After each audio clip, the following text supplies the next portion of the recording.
The next thing we're sort of going to talk about is an idea in sort of Canadian public policy round about sort of the late 1860s, about what is actually happening in relationship to Indigenous people. And the title of this video is The Indian Problem. And that is sort of a construction that is quite common in usage at the time, sort of reflecting an idea that Canada's Indigenous population presented a problem to the sort of project of building a white British nation.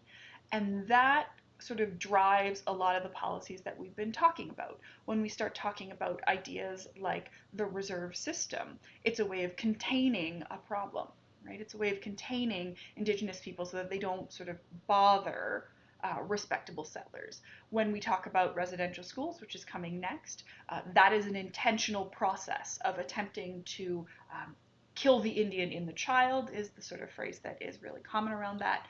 But it is about that process of trying to eliminate this sort of cultural perspective that is seen as problematic.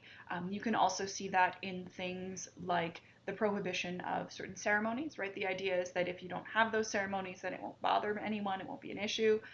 Sort of that culture will eventually die out if you can't perform those ceremonies. That is also behind things like the expectation about when women marry out, they lose status. The sort of idea there was that over time, you would have fewer and fewer people who identified as Indigenous, simply because you had designed laws that sort of presented a process for removing status from people. And it's really important to understand in that context that most legislators and most politicians at the time genuinely perceived this Indian problem as something that was solvable, right? They weren't talking about an idea that, here in 2020, the federal government was still going to be engaging with Indigenous people and still negotiating about, hey, we're not there. There's a lack of respect of treaty rights. There's still people who identify quite proudly as Indigenous, and that there's a conversation about trying to maintain traditions and protect languages. They didn't think any of that was going to happen. We'll talk about this when we get to residential schools, but for the most part, they actually thought this was a pretty simple problem to solve. Remember, because they are coming from a perspective that assumes that their view of the world, that their culture, that their practices, that all of these things that sort of come with a European cultural, religious, linguistic view is evidently superior to what Indigenous people have in Canada. And so, in a lot of ways, they were just sort of sitting around being like, well, we're going to show you this better way, and then we're just going to wait for you to recognize, oh, yeah, I should totally abandon all of my religion, beliefs, and cultures and my ancestors and do it your way because your way is better.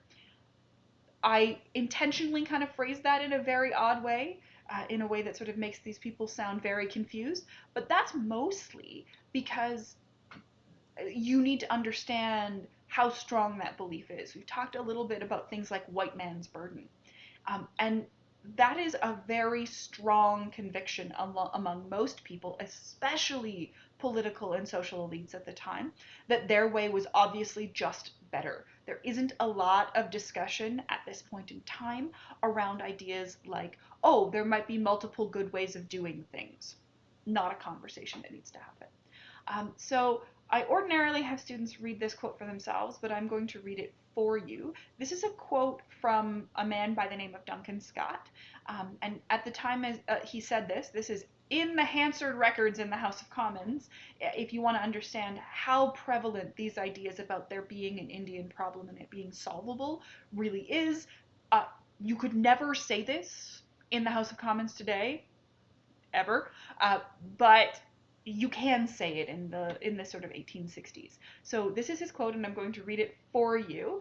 Then we'll sort of talk about what comes out of this quote, because he's talking about a particular bill that we're going to talk about in our next couple of videos. I want to get rid of the Indian problem. I do not think, as a matter of fact, that the country ought to continuously protect a class of people who are unable to stand alone. Our objective is to continue until there is not a single Indian in Canada that has not been absorbed into the body politic, and there is no Indian question, no Indian department. That is the whole object of this bill. So he's really, really clear in that statement about his desire for sort of really whole scale assimilation. Notably, he's talking about the bill in this case that establishes residential schools. So we're going to talk about that sort of process and what happens after it. But I did want to sort of highlight that sort of construction around the Indian problem being a solvable one, and the idea that the solution that most of the European elites at the time were working with was that, oh, we were going to solve this problem by convincing all of the indigenous people to sort of convert to our ways of life. And they're supported in this effort by, for example, the churches, which are also doing missionary work and trying to do essentially the same thing about converting people to their sort of religious beliefs and their sort of ways of life. So that is the concept that underlies almost all policy in sort of this sort of relatively early period up until even about like the 1960s. It changes a little bit and very slowly.